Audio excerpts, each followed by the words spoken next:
Good morning, good afternoon, and good evening, everyone. Today, we will discuss the common types of figure of speech, how figure of speech use and their differences. So listen carefully. And here are the contents of this presentation, also the objectives. We use figure of speech in our daily conversation without even realizing it.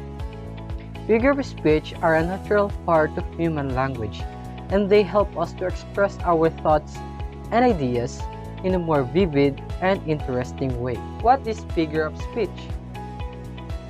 A figure of speech is a word or phrase that intentionally deviates from ordinary language use to produce a theoretical effect. Figure of speech are traditionally classified into schemes, which vary the ordinary sequence of words, and tropes where ordinary carry a meaning other than what they ordinarily signify. So here are the common types of figure of speech that we will discuss, and we will identify their differences. So first we have the simile and metaphor, personification, hyperbole, onomatopoeia, and lastly, the alliteration. I prepared some questions before we discuss their definition. The game is called Guess Me First. You have to identify what type of figure of speech is being conveyed on your screen. You will be given 10 seconds to think. So let's start. The first one is this.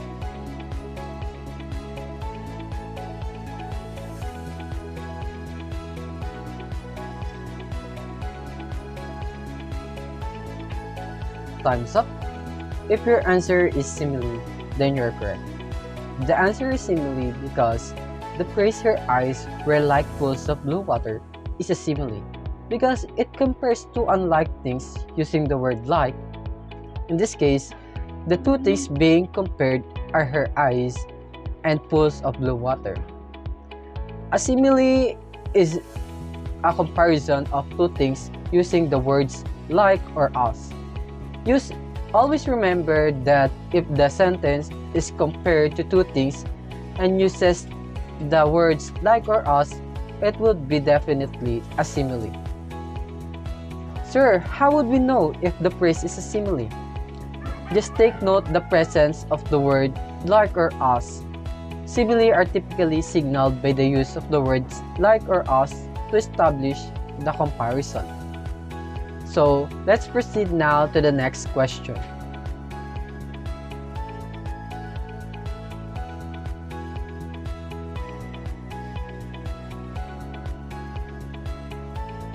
The answer is metaphor, because the phrase direct compares, unlike simile, used like or as a signal, but on metaphor, it does not.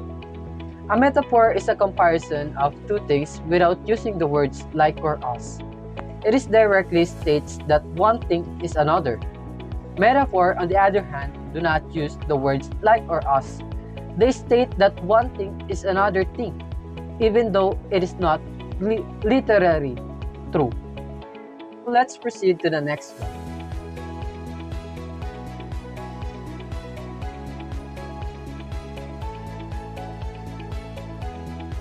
The phrase wind whispered through the trees is an example of personification because it attributes a human quality, the ability to whisper to the non-human entity, the wind.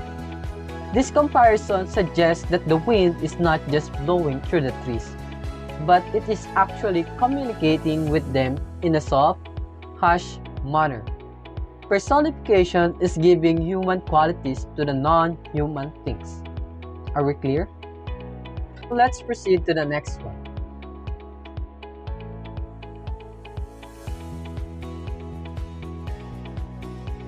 The phrase is an example of alliteration because it repeats the same consonant sounds, the sound P, at the beginning of several words. This repetition creates a pleasing sound effect and emphasizes the words. In this case, the alliteration helped to make tongue twister more memorable and fun to say.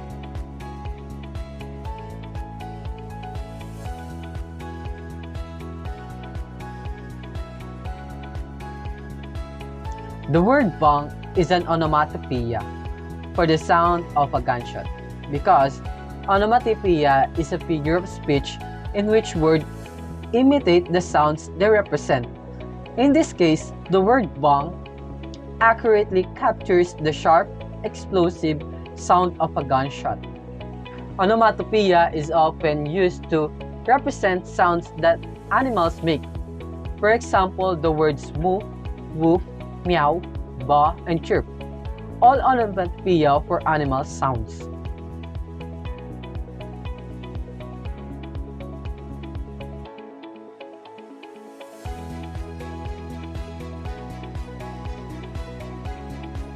So this is the last question.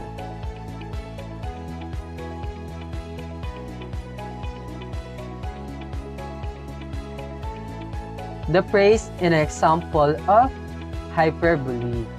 Hyperbole is a figure of speech that uses extreme exaggeration for emphasis or effect. In this case, the speaker is exaggerating their hunger to make a point about how hungry they are.